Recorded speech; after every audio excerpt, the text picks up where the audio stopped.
നമസ്കാരം. Channel 91 care ക്ലിനിക്കിലേക്ക് പ്രിയ പ്രേക്ഷകർക്ക് സ്വാഗതം. കാലടി നാഗാർജുന ആയുർവേദിക് സെന്ററിലെ ഡോക്ടർ അനൂജയാണ് ഇന്ന് നമ്മോടൊപ്പം കെയർ ക്ലിനിക്കിലുള്ളത്. ഡോക്ടറെ നമുക്ക് സ്വാഗതം ചെയ്യാം. നമസ്കാരം ഡോക്ടർ. നമസ്കാരം. Welcome to care clinic. Thank you. Doctor, ഇന്ന് നമ്മൾ നമ്മുടെ പ്രേക്ഷകരോട് പങ്കുവയ്ക്കാൻ ഉദ്ദേശിക്കുന്ന വിഷയം ഉപ്പൂറ്റി വേദന അല്ലെങ്കിൽ ഹീൽ പെയിൻ എന്നുള്ളതാണ്. ഒരുപാട് പേര് ഉപ്പൂറ്റി വേദന അനുഭവിക്കുന്നവരാണ് നമുക്കിടയിൽ. അപ്പോൾ ഇതിന് പല കാരണങ്ങളുണ്ടാവും, അതിന് തക്കതായ ചികിത്സാ രീതികൾ ആയുർവേദത്തിലുണ്ടാവും. അതിനെക്കുറിച്ചൊക്കെയാണ് ഇന്ന് നമ്മൾ സംസാരിക്കാൻ ആഗ്രഹിക്കുന്നത്. പൊതുവേ ഈ ഉപ്പൂറ്റി വേദന കാണപ്പെടുന്നത് ആരിലൊക്കെയാണ്, അല്ലെങ്കിൽ അങ്ങനെയുള്ള കേസുകൾ കൂടുതലായിട്ട് ഡോക്ടേഴ്സിൻ്റെ അടുത്തേക്ക് പ്രത്യേകിച്ചും ആയുർവേദ ട്രീറ്റ്മെൻറ്റിനായിട്ട് എത്തിച്ചേരുന്നത് ഏത് വിഭാഗത്തിൽ നിന്നാണ്? നേരത്തെയൊക്കെ പറയുകയാണെങ്കിൽ കുറച്ച് ഏജ് ആകുമ്പോഴായിരുന്നു ഈ വാതരോഗങ്ങൾ ക്രമേണ എല്ലാവർക്കും വന്നുകൊണ്ടിരുന്നത്. പ്രത്യേകിച്ച് തണുപ്പുള്ള കാലത്ത് അല്ലെങ്കിൽ വർഷകാലം വരുമ്പോൾ ഒക്കെയാണ് വാതരോഗങ്ങൾ കൂടുതലായിട്ട് കാണുന്നത്.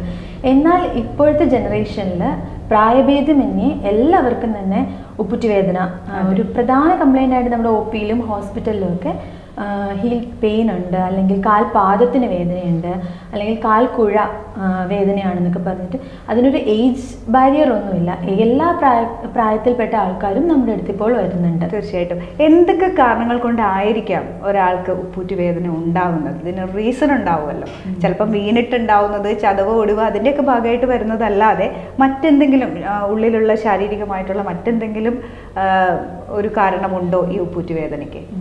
മുന്നേ പറഞ്ഞല്ലോ, പണ്ട് കാലത്ത് ആളുകൾ ഏജ് ആകുമ്പോൾ മാത്രമായിരുന്നു ഈ പ്രശ്നം ഉണ്ടായിക്കൊണ്ടിരുന്നത്. എന്നാൽ ഇന്ന് എല്ലാവരും വരുന്ന കാരണം നമ്മുടെ ജീവിതശൈലിയിൽ വന്ന മാറ്റങ്ങൾ തന്നെയാണ്. പ്രധാനമായിട്ടും പറയുകയാണെങ്കിൽ പണ്ടുള്ള ആളുകൾ ബെയർ ഫുട്ടായിട്ടായിരുന്നു നടന്നുകൊണ്ടിരുന്നത്. അതായത് ചെരുപ്പിടാതെ പാടത്തും പറമ്പിലും ജോലി ചെയ്തുള്ളൊരു ശീലം ഉണ്ടായിരുന്നു. അതായത് ഭൂമിയുമായിട്ട് എപ്പോഴും ഒരു ടച്ച് ഉണ്ടായിരുന്നു നമ്മുടെ ബോഡിക്ക്. അതുമൂലം അവർക്ക് കാലിനടിയിൽ ആ ഒരു ഫേഷ്യ എന്ന് പറയും, അതിന് നല്ല ബലം ഉണ്ടായിരുന്നു. കാലിനടിയിൽ തഴമ്പ് എന്ന് കേട്ടിട്ടുണ്ടാവും, തഴമ്പുണ്ടായിരുന്നു. എന്നാൽ ഇന്നത്തെ കാലുകൾക്ക് കൂടുതൽ പരിചിതം സ്മൂത്ത് ആയിട്ടുള്ള സർഫസുകളാണ്. കൂടുതൽ ടൈൽസ് ഇട്ട തറകളും മാർബിൾ ഇട്ട തറകളും ഒക്കെയാണ്. പിന്നെ മറ്റൊരു കാരണമാണ് ഹൈ ഹീൽസിന്റെ ഉപയോഗം. അത് വളരെ കൂടുതലാണ്. ഇതുമൂലം നമ്മുടെ കാലിന് തീരെ കനമില്ലാതെ വരികയും അതൊരു വേദനയിലേക്ക് പോവുകയും ചെയ്യുന്നുണ്ട്. മറ്റൊരു കാരണമാണ് നമ്മുടെ ആഹാര രീതിയിലുണ്ടായ വ്യത്യാസങ്ങൾ. ഈ ആഹാരം, പുറമേ നിന്നുള്ള ഫുഡ്, ഫാസ്റ്റ് ഫുഡ്, ഇതൊക്കെ കാരണം അമിതവണ്ണം എന്ന് പറയുന്നത് ഇപ്പോഴത്തെ വല്ലാത്തൊരു വിപത്തായി മാറിക്കൊണ്ടിരിക്കുന്നു. എനിക്ക് തോന്നി വെയിറ്റ് കൂടുന്നത് ഈ ഉപ്പൂറ്റി വേദനയ്ക്ക് കാരണമാണ്. തീർച്ചയായും അമിതമായ ഭാരം. തീർച്ചയായും നമ്മുടെ ഭാരം കൂടുന്തോറും ഇതിന്റെ പ്രഷർ വരുന്നത് നമ്മുടെ കാൽപാദത്തിലേക്കാണ്. കാൽപാദത്തിനൊരു പ്രഷർ, നമ്മൾ പ്രഷർ ഭൂമിയിലേക്ക് അപ്ലൈ ചെയ്യുന്നത് പോലെ തന്നെ ഭൂമി തിരിച്ചും നമ്മുടെ കാൽപാദത്തിലേക്ക് ഒരു ഓപ്പോസിറ്റ് ഫോഴ്സ് അപ്ലൈ ചെയ്യുന്നുണ്ട്. ഗ്രൗണ്ട് റിയാക്ഷൻ ഫോഴ്സ് എന്ന് പറയും. ഈ ഗ്രൗണ്ട് റിയാക്ഷൻ ഫോഴ്സ് കൂടുന്തോറും കാൽപാദത്തിന് പ്രഷർ വരികയും ഈ ഫേഷ്യക്ക് നീർക്കെട്ട് വരികയും ചെയ്യും. ഇതും ഒരു പരിധിവരെ കാൽപാദത്തിന്റെ വേദന, ഉപ്പൂറ്റി വേദനയ്ക്ക് കാരണമാണ്. മറ്റൊന്നാണ് വ്യായാമക്കുറവ്. ഒട്ടും ഫ്ലെക്സിബിൾ അല്ല ഇന്നത്തെ ആളുകൾ. അപ്പോൾ വ്യായാമത്തിന്റെ കുറവും ഇരുന്നിട്ടുള്ള ജോലികൾ അത് ശീലമാക്കുന്നതും എല്ലാം ഈ ഉപ്പൂറ്റി വേദന കൂടുന്നതിന് കാരണമായിട്ടുണ്ട്. ഡോക്ടർ അനൂജ, നമ്മൾ കുറച്ച് മുമ്പ് 1-2 കാരണങ്ങൾ പറഞ്ഞു, പിന്നെ ഉപ്പൂറ്റി വേദനയ്ക്ക് ഇടയാക്കുന്ന 1-2 കാരണങ്ങൾ. പക്ഷെ ആ 1-2 കാരണങ്ങൾ അല്ലാതെയും ചില കാരണങ്ങൾ ഉണ്ട് എന്ന് നമുക്ക് പറയാം അല്ലേ? അതെന്തൊക്കെയാണെന്നൊന്ന് വിശദമാക്കാമോ? ഓക്കെ. പ്രധാനമായും ഉപ്പൂറ്റി വേദനയ്ക്ക് കാരണമാകുന്ന കുറച്ച് കണ്ടീഷനുകളാണ്. അതിൽ ഏറ്റവും കൂടുതൽ കാണുന്നതാണ് പ്ലാന്റാർ ഫേഷ്യാറ്റിസ് എന്ന് പറഞ്ഞൊരു കണ്ടീഷൻ. അതായത് നമ്മുടെ കാലിൻ്റെ പാദത്തിന് അടിയിൽ ഒരു പാട പോലൊരു സ്ട്രക്ചർ ഉണ്ട്. ഇതൊരു കുഷ്യൻ എഫക്റ്റാണ് നമ്മുടെ കാലിന് കൊടുക്കുന്നത്. കാലിൻ്റെ അടിയിലുള്ള ബോൺസ്, ഒരു കൂട്ടം ബോൺസിൻ്റെ ഒരു സംഗമമാണ് നമ്മുടെ കാൽപാദം. ഈ കാലിൻ്റെ അടിയിലുള്ള ബോൺസിന്, മസിൽസിന് എല്ലാത്തിനും ഒരു കുഷ്യൻ എഫക്റ്റ്, നമ്മുടെ വെയിറ്റ് താങ്ങാനുള്ള കുഷ്യൻ എഫക്റ്റാണ് ഈ പാട കൊടുക്കുന്നത്. ഇതിൻ്റെ പേര് പ്ലാന്റാർ ഫേഷ്യ എന്ന് പറയും. ഈ പ്ലാന്റാർ ഫേഷ്യയ്ക്ക് വരുന്ന നീർക്കെട്ടാണ് പ്രധാനമായും കാൽപാദം വേദനയായിട്ട് പറയപ്പെടുന്നത്. ചിലർ പറഞ്ഞു കേട്ടിട്ടുണ്ടാകും, രാവിലെ എഴുന്നേൽക്കുമ്പോൾ ബെഡിൽ നിന്ന് എഴുന്നേറ്റ് നടക്കാനുള്ള ബുദ്ധിമുട്ട്, കുറച്ചു നേരം നടന്നു കഴിയുമ്പോൾ ആ വേദന കുറഞ്ഞു വരുന്നതായിട്ടും കാണും. ചിലർ കുറച്ചു നേരം ഇരുന്ന് എഴുന്നേൽക്കുമ്പോൾ ഉണ്ടാകുന്ന വേദനകൾ, അതും ഈ പ്ലാന്റാർ ഫേഷ്യയ്ക്ക് വരുന്ന, കാൽപാദത്തിന് അടിയിലും മുഴുവൻ വേദന വരും ഈ പ്ലാന്റാർ ഫേഷ്യാറ്റിസിൻ്റെ വേദന. അതുപോലെ തന്നെ മറ്റൊരു കണ്ടീഷനാണ് അക്യുലസ് ടെൻഡനൈറ്റിസ് എന്ന് പറയുന്നത്. ഇത് കാൽപാദത്തിലല്ല വേദന, കാലിൻ്റെ പുറകിൽ ഒരു ടെൻഡൻ ഉണ്ട്. അത് നമുക്ക് കുതിഞ്ഞരമ്പ് എന്നൊക്കെ കേട്ടിട്ടുണ്ടാകും. ഈ കുതിഞ്ഞരമ്പിന് വരുന്ന നീർക്കെട്ട് അതിനൊക്കെയാണ് ഈ അക്കിലസ് ടെൻഡനൈറ്റിസ്. മറ്റൊരു കണ്ടീഷനാണ് കാൽക്കേനിയൽ സ്പർ അല്ലെങ്കിൽ ഹീൽ സ്പർ എന്ന് പറയുന്നത്. കാലിൻ്റെ അടിയിലുള്ള നമ്മുടെ ഉപ്പുറ്റി രൂപപ്പെടുന്ന ബോണാണ് കാൽക്കേനിയം. ഇതിന് ഒരു എക്സ്ട്രാ ബോൺ ഗ്രോത്ത് ഉണ്ടാകുക, അതായത് ഒരു മുള്ള് പോലൊരു സ്ട്രക്ചർ കാലിൻ്റെ അടിയിലോ കാലിൻ്റെ പിൻവശത്തോ വളർന്നു വരിക. അപ്പോൾ നമ്മൾ കാല് നിലത്ത് കുത്തുമ്പോൾ ആ മുള്ള് നമ്മുടെ മസിൽസിൽ ടച്ച് ചെയ്തിട്ട് നമുക്ക് വേദന എടുക്കും. അതുപോലെ മറ്റ് കുറച്ച് റീസൺസ് ആണ്. നമ്മുടെ കാൽപാദത്തിൻ്റെ ഷേപ്പ് ശരിയല്ലാതിരിക്കുക, കാൽപാദം ഫ്ലാറ്റ് ഫുട്ട് എന്ന് പറയുന്ന ഒരു കണ്ടീഷൻ ഉണ്ട്. കാൽപാദം നിവർന്നിരിക്കുക. കാൽപാദത്തിന് പൊതുവെ കാണുന്നതാണ് ഒരു ചെറിയൊരു വളവുണ്ട്, ആർച്ച് ഉണ്ടാകും. അതില്ലാതെ ഫ്ലാറ്റ് ഫുട്ട് ആയിട്ടിരിക്കുക. അതും വെയിറ്റ് ഡിസ്ട്രിബ്യൂഷൻ പ്രോപ്പർ അല്ലാതെ, പ്രത്യേകിച്ച് ഓവർ വെയിറ്റ് ആളുകളിൽ ഇത് കാൽപാദ വേദനയിലോട്ട് പോകും. അതുപോലെ എന്തെങ്കിലും ഇഞ്ചുറി ഉണ്ടാകുക, കാൽ കുഴയ്ക്കുള്ള ഇഞ്ചുറികൾ, അതുപോലെ എന്തെങ്കിലും ചെറിയ ഫ്രാക്ചറുകൾ, എങ്ങനെയെങ്കിലും ട്വിസ്റ്റ് ആകുക, അതൊക്കെ സംഭവിച്ച് ഒരു കൂട്ടം ബോണുകളാണെന്ന് പറഞ്ഞല്ലോ, അവിടെ വരുന്ന ഹെയർ ലൈൻ ഫ്രാക്ചറുകൾ, ഇതെല്ലാം തന്നെ കാൽപാദം വേദന, കാൽക്കുഴ വേദന അല്ലെങ്കിൽ ഉപ്പുറ്റി വേദന ഒക്കെ ആയിട്ടാണ് പേഷ്യൻസ് നമ്മുടെ അടുത്ത് പ്രസന്റ് ചെയ്യാറുള്ളത്. ഓക്കെ ഡോക്ടർ, അതുപോലെ നമ്മൾ കേട്ടിട്ടുണ്ട് ഈ സ്പോർട്സ് താരങ്ങൾക്ക് കൂടുതലായിട്ട് ഉപ്പുറ്റി വേദന കാണാറുണ്ട് അല്ലേ? കാരണം അവർ അത്രയധികം സ്ട്രെയിൻ എടുത്തുകൊണ്ട് ഇപ്പം മൈതാനത്തൊക്കെ കളിക്കുന്ന താരങ്ങൾക്ക്, അതുപോലെ തന്നെ സൈനികർ അല്ലെ പോലീസ് ഉദ്യോഗസ്ഥർ, ഇവരൊക്കെ ഈ കുറേ സമയം നിന്ന് ജോലി ചെയ്യുന്ന ആൾക്കാർ, അങ്ങനെ ഒരു വിഭാഗത്തിന് കുറച്ച് കൂടുതലായിട്ട് കാണപ്പെടുന്ന അസുഖമാണെന്ന് നമ്മൾ കേട്ടിട്ടുണ്ടെങ്കിലും ഇപ്പോൾ ഡോക്ടർ പറഞ്ഞതനുസരിച്ചും ഇപ്പോൾ വരുന്ന കേസസ് അനുസരിച്ചും ഇപ്പോൾ സാധാരണക്കാർക്കും അല്ലേ, ഡേ ടു ഡേ ലൈഫിൽ നോർമലി ജോലി ചെയ്യുന്നവർക്കും ഒക്കെ വരാവുന്ന ഒരു അസുഖം തന്നെയാണ്. അപ്പോൾ സാധാരണ രീതിയിൽ ആയുർവേദത്തിൽ ഈ ഉപ്പൂറ്റി വേദനയ്ക്കുള്ള ചികിത്സകൾ എന്തൊക്കെയാണ് എന്ന് അറിയാൻ തീർച്ചയായിട്ടും പ്രേക്ഷകർക്ക് താല്പര്യം ഉണ്ടായിരിക്കും. അപ്പോൾ അതിനെക്കുറിച്ചൊന്ന് വിശദമാക്കാമോ? എന്ത് തരം ട്രീറ്റ്മെൻറ്റ്സ് ആണ് ആയുർവേദത്തിൽ ഉപ്പൂറ്റി വേദനയ്ക്ക് നൽകാറുള്ളത്? ഓക്കെ, ചികിത്സ എന്ന് പറയുമ്പോൾ പ്രധാനമായിട്ടും വേദന ശമനങ്ങളായിട്ടുള്ള അല്ലെങ്കിൽ ആൻറ്റി ഇൻഫ്ലമേറ്ററി, ആ നീർക്കെട്ട് കുറയുക എന്നുള്ളതാണ് നമ്മൾ ലക്ഷ്യം വെക്കുന്നത്. അപ്പോൾ വേദന ശമനങ്ങളായിട്ടുള്ള കഷായങ്ങൾ, ഗുളികകൾ അതെല്ലാം ഉപയോഗിക്കാം. മറ്റൊന്ന് നമുക്ക് വീടുകളിൽ തന്നെ ചെയ്യാവുന്ന ഒന്നാണ് ഉപ്പുവെള്ളത്തിൽ കാലിറക്കി വെക്കുക. ചെറിയ ചൂടുള്ള ഇളം ചൂടുവെള്ളത്തിൽ ഒരു ശകലം ഉപ്പിട്ട ശേഷം കാൽപാദം കുറച്ച് നേരം 10 മിനിറ്റ് അല്ലെങ്കിൽ 15 മിനിറ്റ് മുക്കി വെക്കുന്നതിലൂടെ ആ നീർക്കെട്ട് കുറയാനും വേദന കുറയാനും ഹെൽപ്ഫുള്ളായിരിക്കും. ഈ കാൽപാദം മുക്കി വെക്കുക എന്ന് പറഞ്ഞാൽ അതിന് തൊട്ട് മുൻപ് എന്തെങ്കിലും തൈലങ്ങൾ, മുറിവെണ്ണ പോലുള്ള ചെറിയ തൈലങ്ങളൊക്കെ ഉപയോഗിച്ച് മസാജ് ചെയ്തതിന് ശേഷം മുക്കി വെക്കുന്നതും വളരെ ഹെൽപ്ഫുള്ളായി കണ്ടിട്ടുണ്ട്. മസാജ് ചെയ്യുക എന്ന് പറഞ്ഞാൽ ബലമായി തിരുമുക അല്ലെങ്കിൽ വലിച്ചു കുടയുക അങ്ങനെയൊന്നുമല്ല, ജസ്റ്റ് ആ വേദനയുള്ള ഭാഗത്ത് അപ്ലൈ ചെയ്ത് കൊടുക്കുക, അതിനുശേഷം ഉപ്പുവെള്ളത്തിൽ മുക്കി വയ്ക്കാം. അതുപോലെ തന്നെ ആയുർവേദത്തിൽ പറയുന്ന മറ്റൊരു ചികിത്സാ രീതിയാണ് പല വിധത്തിലുള്ള ലേപനങ്ങൾ. കൊട്ടൻ ചുക്കാദി, ജഡാമ്യാദി പോലുള്ള ചൂർണങ്ങളുണ്ട്. ഇതിലേത് ചൂർണമാണ് ഓരോ വ്യക്തിക്കും ഉപകാരപ്പെടുക അല്ലെങ്കിൽ വേറെ ബുദ്ധിമുട്ടുകളൊന്നും ഉണ്ടാവാതിരിക്കുക എന്നുള്ളത് ഒരു ഡോക്ടറെ കണ്ട് തന്നെ നിങ്ങൾ നിശ്ചയിക്കണം. ഇത്തരത്തിലുള്ള ലേപനങ്ങൾ കുറുക്കി ആ വേദനയുള്ള ഭാഗത്ത്, നീർക്കെട്ടുള്ള ഭാഗത്തൊക്കെ അപ്ലൈ ചെയ്ത് കൊടുക്കാം. നമുക്ക് വീടുകളിൽ ചെയ്യാവുന്ന മറ്റൊന്നാണ് മുരിങ്ങയില. അത് വളരെ നല്ലൊരു ശോഭകരമായിട്ടുള്ള ഔഷധമാണ് ഈ മുരിങ്ങയില.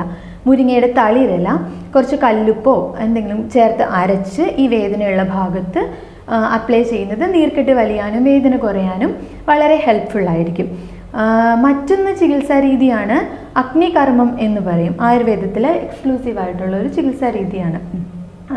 അലോപ്പതി ചികിത്സാ രീതിയിൽ പറയുകയാണെങ്കിൽ പെയിൻ കില്ലേഴ്സും ആൻറ്റി ഇൻഫ്ലമേറ്ററിയും എടുത്ത് അവർ കുറയുന്നില്ലെങ്കിൽ കോർട്ടിക്കോസ്റ്റീറോയിഡ് ഇഞ്ചക്ഷൻസിലേക്ക് പോകും. എക്സ്ട്രീം റെയർ കേസിൽ അവർ സർജറികൾ സജസ്റ്റ് ചെയ്യാറുണ്ട്. അതുപോലെ ആയുർവേദത്തിലെ ഒരു നോൺ ഇൻവേസീവ് ആയിട്ടുള്ള സർജിക്കൽ മെത്തേഡ് ആണ് ഈ അഗ്നികർമ്മം എന്ന് പറയുന്നത്. പഞ്ചലോഹത്തിന്റെ ചുറ്റിക അത് ചൂടാക്കി, ശലാക എന്നാണ് അതിന് പറയുന്നത്, പഞ്ചലോഹ ശലാക ചൂടാക്കി ഈ വേദനയുള്ള ഭാഗത്ത് പൊള്ളിക്കുന്ന ഒരു തരം ചികിത്സാ രീതിയാണിത്. വളരെ എഫക്റ്റീവായി കണ്ടിട്ടുണ്ട്. കാൽക്കേനിയൽ സ്പർ, അക്കിലസ് ടെൻഡനൈറ്റിസ് കണ്ടീഷനുകളിലൊക്കെ വളരെ എഫക്റ്റീവായി കണ്ടിട്ടുള്ള ഒരു ചികിത്സാ രീതിയാണ് അഗ്നികർമ്മം. നമുക്ക് വീടുകളിൽ ചെയ്യാവുന്ന മറ്റൊരു കാര്യം ഇഷ്ടിക, നമ്മുടെ ചുടുകട്ട അത് ചൂടാക്കി അതിന് മുകളിൽ ചവിട്ടി കൊടുക്കുന്നത് ഒരു പരിധിവരെ ഈ വേദന കുറയുന്നതിന് ഹെൽപ്ഫുള്ളാണ്. എന്തെങ്കിലും തൈലങ്ങൾ, മുന്നേ പറഞ്ഞ പോലെ എന്തെങ്കിലും തൈലങ്ങൾ, മുറിവെണ്ണ പോലുള്ള തൈലങ്ങൾ പുരട്ടി നമ്മുടെ കാലൊന്ന് മസാജ് ചെയ്തതിന് ശേഷം ഇതിന് മുകളിൽ ചവിട്ടി കൊടുത്താൽ കുറച്ചുകൂടെ എഫക്റ്റീവാണ്. അതെ അതെ മാം, ഇത് ഡോക്ടർ ഇത് പറഞ്ഞപ്പോഴാണ് എനിക്ക് തോന്നുന്നു അതൊരു ചികിത്സാ രീതി എത്രത്തോളം ശാസ്ത്രീയമാണെന്ന് അറിയില്ല. ഇപ്പൊ ചുടുകട്ട ചൂടാക്കിയിട്ട് നമ്മൾ കാല് വെക്കുന്നത് പറഞ്ഞു. ഈ ആലപ്പുഴ സൈഡിലൊക്കെ ഞാൻ പണ്ട് കണ്ടിട്ടുണ്ട് ഈ ഇതുപോലെ ഉപ്പൂറ്റി വേദന കാലുവേദന വരുമ്പോൾ തൊണ്ട് എന്ന് പറയുന്ന ഒരു സംഭവം. അത് കറക്റ്റ് ആണല്ലോ, ശാസ്ത്രീയമായി ഉള്ളത് തന്നെയാണ്. തൊണ്ട് ഇതുപോലെ കത്തിച്ച് ചൂടാക്കി അതിന്റെ മേലെ കാല് ചവിട്ടി കൊടുക്കും. ഈ ഇഷ്ടിക ബുദ്ധിമുട്ടുള്ള ആളുകളാണ് എളുപ്പം കിട്ടാവുന്ന, നമുക്ക് വീടുകളിൽ കിട്ടാവുന്ന ഒരു സാധനമാണ് ചകിരിയുടെ തൊണ്ട്. അത് ചൂടാക്കി വെച്ചു കൊടുക്കും. അപ്പോൾ അതിനു മുമ്പേ കാലിനടിയിൽ എന്തെങ്കിലും തൈലം വെച്ചൊന്ന് മസാജ് ചെയ്ത് കൊടുത്ത ശേഷം ചവിട്ടി കൊടുത്താൽ കൂടുതൽ എഫക്റ്റീവാണ്. അതുപോലെ ഈ തൊണ്ടിന്റെ മുകളിൽ നമ്മൾ വാതഹരങ്ങളായിട്ടുള്ള ഇലകൾ, എരിക്കല, ആവണക്കിന്റെ ഇല, അതുപോലെ കരിനൊച്ചിയുടെ ഇല, ഇതൊക്കെ വിരിച്ചിട്ട് ശേഷം ചവിട്ടി കൊടുക്കുന്നത് അത്യുത്തമം. അതെ, അതാണ്. മാത്രമല്ല ഡോക്ടർ ഇപ്പോൾ ഒരു കാര്യം പറഞ്ഞു ഈ സർജിക്കൽ പ്രോസസ്സിനെ കുറിച്ച്, അതായത് ആയുർവേദത്തിലുള്ള ആ ഒരു അഗ്നികർമ്മത്തെക്കുറിച്ച് ഒരുപക്ഷെ പ്രേക്ഷകർക്ക് പലർക്കും ഒരു പുതുമയുള്ള ഒരു അറിവായിരിക്കാം. കാരണം പൊതുവെ നമ്മൾ പറയാറുണ്ട് സർജറി പോലുള്ള കാര്യങ്ങൾക്ക് ഒരിക്കലും നമ്മൾ ആയുർവേദത്തെ സമീപിക്കാറില്ല, അല്ലെങ്കിൽ ആയുർവേദത്തിൽ അത് അധികം കണ്ടുവരാറില്ല എന്ന്. ശരിക്കും ഈ പറഞ്ഞ അഗ്നികർമ്മം പോലെയുള്ള സർജിക്കൽ പ്രോസസ്സ് ഇത്തരത്തിൽ ഉപ്പൂറ്റി വേദനയോ കാലുവേദനയോ ആയിട്ട് വരുന്നവർക്കൊക്കെ നമ്മുടെ നാഗാർജുന ആയുർവേദ സെന്ററിലൊക്കെ നിങ്ങൾ ഇപ്പോൾ ചെയ്യുന്നുണ്ടോ? അത് സജീവമാണോ? സജീവമാണ്. നമുക്ക് OP ലെവലിൽ ചെയ്യാവുന്ന ഒരു ട്രീറ്റ്മെന്റ് കൂടിയാണ് ഈ അഗ്നികർമ്മം എന്ന് പറയുന്നത്. ആയുർവേദത്തിലെ ശസ്ത്രകർമ്മങ്ങളിൽ പറഞ്ഞിട്ടുള്ള ഒന്നാണ് ഇത് അഗ്നികർമ്മം. അത് തീരെ ഉള്ളിലേക്ക് സർജിക്കൽ പ്രൊസീജിയർ എന്ന് പേര് കേട്ടിട്ട് ഒട്ടും ഓപ്പറേഷൻ എന്നൊന്നും ചിന്തിക്കരുത്. അത് പുറമേ നിന്ന് ഞാൻ പറഞ്ഞല്ലോ ഒരു പഞ്ചലോഹത്തിന്റെ ശലാക ചൂടാക്കി അത് വെച്ച് പൊള്ളിക്കുന്നതാണ്. ഈ വേദനയുള്ള ഭാഗത്ത് പൊള്ളിച്ച് ആ വേദന കുറയ്ക്കുക, നീർക്കെട്ട് കുറയ്ക്കുന്നതാണ്. അല്ലാതെ ഒരു ഓപ്പൺ സർജറി എന്നൊരു കോൺസെപ്റ്റ് അല്ല. അതെ, ഓക്കെ ഡോക്ടർ. അതുപോലെ തന്നെ പലർക്കും എപ്പോഴും ഒരു പ്രത്യേക ശ്രദ്ധ അല്ലെങ്കിൽ കരുതൽ കൊടുക്കുന്ന കാര്യമാണ് ആയുർവേദ ട്രീറ്റ്മെന്റ് എടുക്കുമ്പോൾ പഥ്യം അല്ലെങ്കിൽ ആഹാരക്രമം എന്ന് പറയുന്നത്. അപ്പോൾ ഇത്തരത്തിൽ ഉപ്പൂറ്റി വേദന പാദവേദനയൊക്കെ സാധാരണയായി കണ്ടുവരുന്നവർക്ക് വർജിക്കേണ്ടതായിട്ടുള്ള എന്തെങ്കിലും ഭക്ഷണക്രമമുണ്ടോ, അല്ലെങ്കിൽ ശീലിക്കേണ്ടതായിട്ടുള്ള എന്തെങ്കിലും ഭക്ഷണക്രമം ഈ ആയുർവേദത്തിൽ അനുശാസിക്കുന്നുണ്ടോ എന്നും ഒരുപക്ഷെ പ്രേക്ഷകരിൽ പലർക്കും സംശയമുണ്ടായിരിക്കും. അതൊന്ന് വിശദമാക്കാമോ? പഥ്യം എന്ന് പറയുന്നത് ആയുർവേദ ചികിത്സ ചെയ്യുമ്പോൾ കൂടുതലായിട്ടും നമ്മുടെ അഗ്നിബലം കുറച്ച് കുറഞ്ഞിരിക്കും. അതിന് വേണ്ടിയിട്ട് നമ്മൾ അഗ്നിബലം വർദ്ധിക്കുന്നതിനുള്ള ഔഷധങ്ങൾ മരുന്നുകളൊക്കെ കൊടുക്കും. അതുവരെയുള്ള ഒരു കാലയളവ് നമ്മൾ ഹെവി ആയിട്ടുള്ള ഫുഡ് കഴിക്കുക, ഈ നോൺ വെജിറ്റേറിയൻ ഫുഡൊക്കെ ദഹിക്കാൻ ഒരുപാട് പാടാണ്. അതെല്ലാം വർജിക്കുന്നതിനെയാണ് ഈ പഥ്യം എന്ന് പറയുന്നത്. എല്ലാവരും ആയുർവേദ ചികിത്സയ്ക്ക് പോയാൽ പഥ്യം ആചരിക്കണം എന്നോർത്ത് പേടിച്ച് പലരും മാറി നിൽക്കുന്നത്. പിന്നെ നമ്മൾ പഥ്യം പറയുന്ന കുറച്ച് കണ്ടീഷനുകളുണ്ട്, പ്രത്യേകിച്ച് സ്കിൻ കണ്ടീഷൻ. അതുപോലെ ചില കഷായ യോഗങ്ങളുണ്ട്, ചില പ്രത്യേക മരുന്നുകൾ ചേർന്നിട്ടുള്ള കഷായ യോഗങ്ങളുണ്ട്. അതൊക്കെ സേവിക്കുന്ന സമയത്ത് നമ്മൾ ഈ പഥ്യം ആചരിക്കേണ്ടത് അത്യാവശ്യം തന്നെയാണ്. എന്നാൽ ഈ ഉപ്പുറ്റി വേദന എന്ന് പറയുന്നത് ഒരു വാതരോഗത്തിന്റെ ഗണത്തിൽ പെടുന്നതാണ്. അപ്പോൾ വാതരോഗം വരുന്നതിന് പ്രത്യേകിച്ച് പഥ്യങ്ങളൊന്നും നമ്മൾ പറയാറില്ല. എന്നാൽ തന്നെ തണുപ്പ് ഒഴിവാക്കുക, തണുത്ത ആഹാരങ്ങൾ ഒഴിവാക്കുക. കാരണം നമ്മുടെ ശരീരത്തിലെ വാദത്തെ ഇൻക്രീസ് ചെയ്യാൻ ഇതെല്ലാം ഉപകരിക്കും. സോ അതൊക്കെയാണ് പഥ്യം എന്ന് പറയുന്നത്. എന്തൊക്കെ കഴിക്കാം, എന്തൊക്കെ ശീലിക്കാം, എന്തൊക്കെ ഒഴിവാക്കണം, ഇതാണ് പഥ്യങ്ങളും അപഥ്യങ്ങളും. അത് ഓരോ വ്യക്തിയെ അനുസരിച്ചും അത് ഡിഫറെൻ്റ് ആയിരിക്കും. അപ്പോൾ ഒരു വാതരോഗത്തെ സംബന്ധിച്ച് നമ്മൾ തണുത്ത ആഹാരങ്ങൾ ഒഴിവാക്കുക, കൂടുതൽ തണുപ്പുള്ള തറകൾ, നമ്മൾ വീടുകളിൽ ടൈൽസ് ഒക്കെ ആയിരിക്കും ഭൂരിഭാഗം ആളുകളിൽ, അത് ചെരുപ്പ് ഉപയോഗിച്ച് അത് ഒഴിവാക്കുക. അതുപോലെ വെള്ളത്തിൽ കൂടുതൽ സമയം നിന്ന് കൈ കഴുകുന്ന കാല് കഴുകുന്ന ശീലങ്ങളൊക്കെ ഉള്ളവരാണെങ്കിൽ അധികം തണുത്ത ജലങ്ങളുമായിട്ടുള്ള കോണ്ടാക്ട് ഒഴിവാക്കുക. തുടങ്ങിയവയാണ് പഥ്യങ്ങളായിട്ട് നമ്മൾ പറയുന്നത്. തീർച്ചയായിട്ടും ഡോക്ടർ അനുജ, അതുപോലെ തന്നെ നമ്മളിപ്പോൾ പറഞ്ഞു സീസൺ, അതായത് തണുപ്പ് കാലം വാതരോഗം ഉള്ളവർക്ക് അത് അധികമാകാനുള്ള ഒരു സാഹചര്യം ഒരുക്കുകയാണ്. അപ്പോൾ അതുകൊണ്ട് തന്നെ നമ്മൾ ഏതൊക്കെ രീതിയിലുള്ള പ്രിക്കോഷൻസ് ആണ് ശീതകാലമാകുമ്പോൾ അല്ലെങ്കിൽ ശൈത്യകാലമാകുമ്പോഴൊക്കെ ഈ ഇത്തരം വേദനയുള്ളവർ എടുക്കേണ്ടത്? അതുപോലെ തന്നെ എന്തൊക്കെ കാര്യങ്ങളാണ് ഈ തറയിൽ ചെരുപ്പിട്ട് നടക്കുന്നവർ, അല്ലെങ്കിൽ ചെരുപ്പിടാതെ നടക്കുന്നവർ, സോക്സ് ഇടുന്നവർ, സോക്സ് ഇടാത്തവർ, അങ്ങനെയൊക്കെ പല രീതിയിലാണ് നമ്മൾ നമ്മുടെ ചലനം അല്ലേ കൊണ്ടുപോകുന്നത്.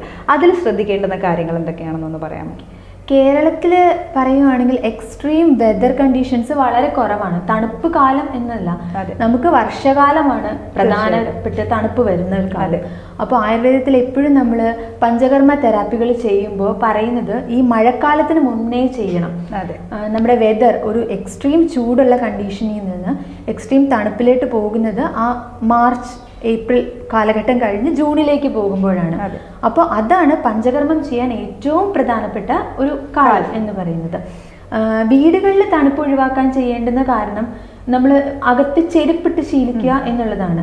പ്രത്യേകിച്ച് ഉപ്പുറ്റുവേദനയുള്ള ആളുകൾ MCR ചപ്പൽ എന്ന് പറയും, മൈക്രോ സെല്ലുലാർ റബ്ബർ. ഇതൊരു ബ്രാൻഡ് നെയിം ഒന്നുമല്ല, നമുക്ക് ധാരാളം കേൾക്കുന്നവരോർക്കും നമ്മൾ എന്താ പറയാ അഡ്വർടൈസ്മെന്റ് പറയണമെന്നല്ല, ഫുൾ ഫോം എന്നൊന്നുകൂടെ പറയാം. മൈക്രോ സെല്ലുലാർ റബ്ബർ എന്ന് പറയും. ധാരാളം ചെരുപ്പുകൾ ഈ ഉപ്പുറ്റുവേദനയ്ക്ക് ഹെൽപ്ഫുൾ ആണ് എന്നുള്ള രീതിയിൽ വിപണിയിൽ ലഭ്യമാണ്. ഡോക്ടർ ഓർത്തോ ഹെൽപ്പ് എന്നൊക്കെ പറഞ്ഞിട്ട്.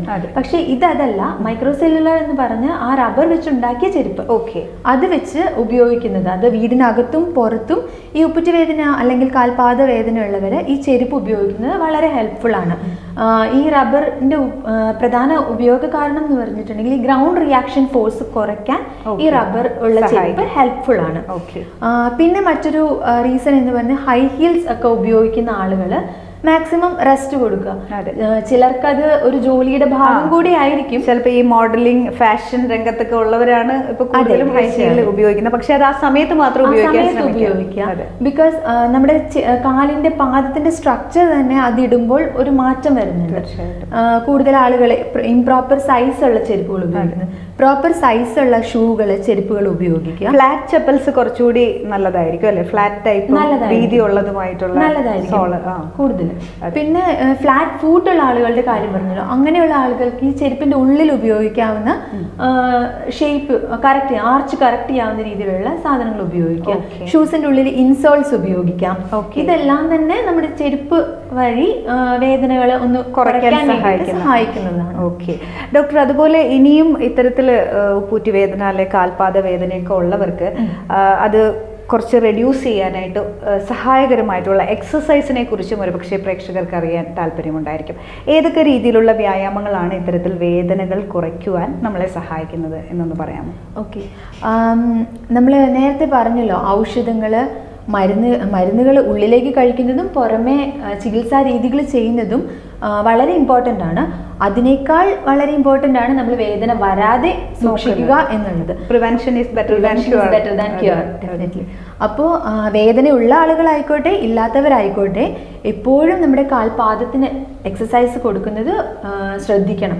നമ്മുടെ ബോഡി എക്സസൈസ് നമ്മൾ ശ്രദ്ധിക്കുന്നതിനോടൊപ്പം തന്നെ കൈപ്പത്തിയും കാൽപാദവും ഉൾപ്പെടുത്തി തന്നെ ചെയ്യണം. പ്രത്യേകിച്ച് ഈ വേദനയുള്ള ആളുകൾക്ക്, ഈ അക്കിലസ് ടെൻഡനൈറ്റിസ് ഒക്കെ ഉള്ള ആളുകൾക്ക് ആ ടെൻഡൻ കുറച്ച് ടൈറ്റ് ആകുന്നത് മൂലമാണ് ഈ വേദന വരുന്നത്. അപ്പോൾ ആ ടെൻഡന്റെ ലൂസണിങ് എക്സസൈസുകൾ പ്രാക്ടീസ് ചെയ്യണം. നമുക്ക് പറയുകയാണെങ്കിൽ ഇപ്പോൾ എക്സസൈസ് ചെയ്യുമ്പോൾ നമ്മുടെ കാൽപാദം തറയിൽ ഊന്നിട്ട് വിരലുകളിൽ കുത്തി കുറച്ചു നേരം നിൽക്കുക. അതുപോലെ ഹീൽ സ്റ്റാൻഡിങ് ഉപ്പുറ്റി കുത്തി കുറച്ചു നേരം നിൽക്കുക. അത് നമ്പർ എണ്ണിക്കൊണ്ട് തന്നെ ചെയ്യണം. കാൽവിരലുകളിൽ ഊന്നി നിൽക്കുന്നത് ഒരു 1 to 10 കൗണ്ട് ഒറ്റ സ്ട്രെച്ച് ചെയ്യുക. ദെൻ അത് റിപ്പീറ്റ്, ഒന്ന് റിലാക്സ് ചെയ്യുക. ദെൻ റിപ്പീറ്റ് ചെയ്ത് ഒരു 3 പ്രാവശ്യം 5 പ്രാവശ്യം വരെയൊക്കെ ചെയ്യാം. കാൽ വിരലിലൂന്നി, അതുപോലെ തന്നെ കാൽ ഉപ്പുറ്റിയിലൂന്നി നിൽക്കുന്നത് പ്രാക്ടീസ് ചെയ്യുക. അതുപോലെ മറ്റൊരു എക്സസൈസ് ആണ് റബ്ബർ, എന്തെങ്കിലും ഒരു ബെൽറ്റോ ടവലോ ഉപയോഗിച്ച് നമ്മുടെ കാൽപാദം ഇങ്ങനെയല്ല ഇരിക്കുന്നത്, കാൽപാദത്തിന് ചുറ്റും ഒരു ടവലോ ബെൽറ്റോ ഉപയോഗിച്ച് വലിച്ചു പിടിക്കുക. അപ്പോൾ ഈ ബാക്കിലുള്ള ഈ ടെൻഡൻ ഒന്ന് വലിയുന്നതിന് ഹെൽപ്ഫുൾ ആയിരിക്കും. അതുപോലെ 10 വരെ എണ്ണ റിലീസ് ചെയ്യുക. വീണ്ടും അതേ റൗണ്ട് ഒരു 5 തവണ റിപ്പീറ്റ് ചെയ്യുക. 2 കാലിനും മാറി മാറി ചെയ്യുക. അതുപോലെ മറ്റൊന്നാണ് നമ്മുടെ വെള്ളം, ഒരു കുപ്പിക്കകത്ത് വെള്ളം എടുത്തിട്ട് അതിന് മുകളിൽ കാൽപാദം റോള് ചെയ്യുക. ഇതെല്ലാം ആ ഫേഷ്യ ഒന്ന് റിലീസ് ആവാനായിട്ട് ഹെൽപ്ഫുൾ ആയിരിക്കും. ഈ ചിലർ ഈ വെള്ളം ഒന്ന് ഐസാക്കിയിട്ട് വേദന ഉള്ളപ്പോൾ, നല്ല സിവിയർ പെയിൻ ഒക്കെ ഉള്ളപ്പോൾ ഐസാക്കിയിട്ട് ഒരു ഐസ് കംപ്രഷൻ കൂടെ കൊടുക്കുന്നത് വളരെ ഹെൽപ്ഫുൾ ആണ്. ഏകദേശം നമ്മുടെ കെയർ ക്ലിനിക്കിന്റെ സമയവും ഇവിടെ പൂർണ്ണമായി വരുന്നു. ഇന്നത്തെ നമ്മുടെ വിഷയം ഹീൽ പെയിൻ അഥവാ ഉപ്പൂറ്റുവേദന. ശരിക്കും പറഞ്ഞാൽ നമ്മളുടെ പ്രേക്ഷകർക്ക് വളരെ വിശദമായ ഒരു ടോക്ക് തന്നെയാണ് ഡോക്ടർ നൽകിയത്. ഒരുപാട് സന്തോഷം. മറ്റൊരു എപ്പിസോഡിൽ നമുക്ക് വീണ്ടും ഒത്തുചേരാമെന്ന് പ്രതീക്ഷിക്കുന്നു. നന്ദി. Thank you.